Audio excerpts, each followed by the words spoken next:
I've been dyeing my eyebrows for about 30 years.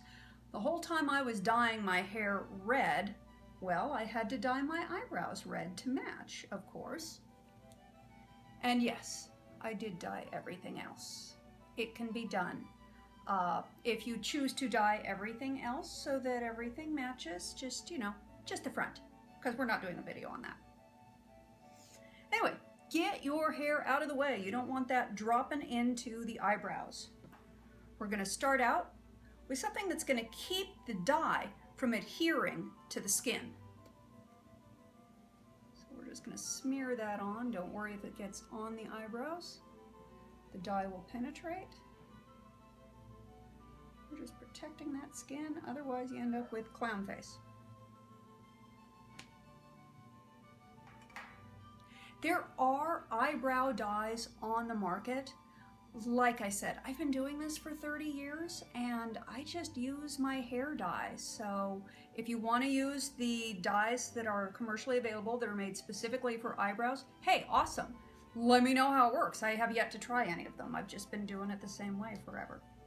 So I mixed 2 parts of developer to 1 part color. I mixed up way more than I needed to because it's really difficult to hold a measuring device and the camera at the same time and stir things. So you'll have 2 hands free, so it'll be a lot easier for you.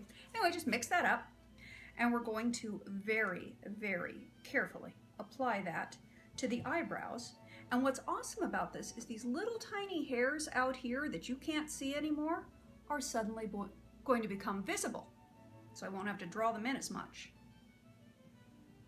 Just gonna dab that on. Don't worry about being too precise yet. We'll get to that.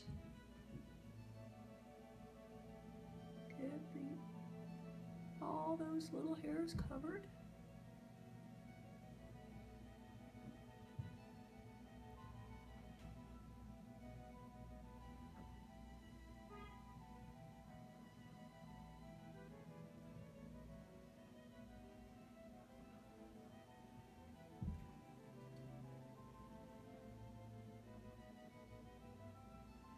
Now we're going to wipe away the excess.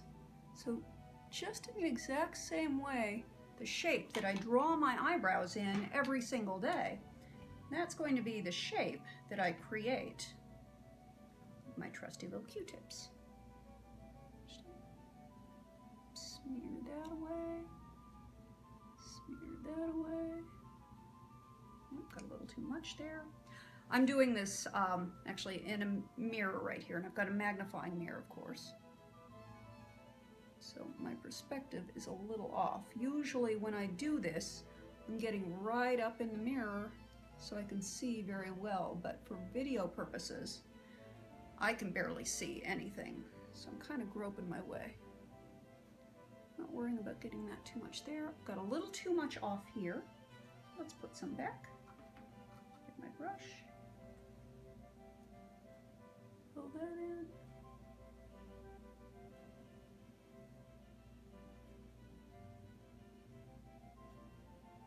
Get all those tiny little hairs out there.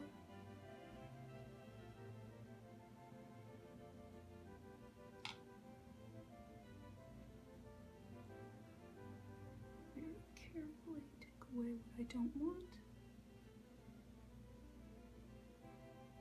Okay, so now that I look a little bit like a clown, I'm not going to worry about it because the cats don't care. We're just going to sit tight and let this color process for about 10 minutes. Before I wipe off this color, I want to talk a little bit about the shade I used. My hair, my natural base color before I went gray was a level 7 blonde. So I used a level 5 ash brown on my eyebrows, a very light brown. You don't want to go too dark because it can be, black would be just too extreme, so temper it and keep it more in the ash shades rather than going towards the redder tones. So first, I'm going to just wipe this off with some tissue.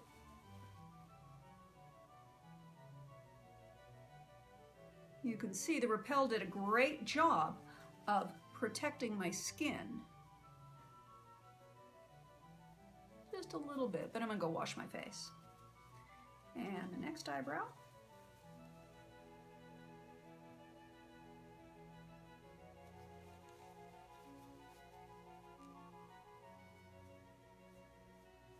Now I'm gonna go give it a wash and I'll be right back with you. Okay, I'm not sure how much you're gonna be able to tell with this, but you can see all the hairs out here are a little darker, getting a little more definition. Now I've still got a little bit that adhered to my skin. It grabs a little bit because your skin's kind of dry and that color just really takes. So you don't want to do this on the day of an event, by, you know, a day or two before, but it lasts for a month and you don't have to touch it up for a month. And it's really nice because then when you go to draw in your eyebrows, you don't have to do nearly as much work on a daily basis to get that nice finished look.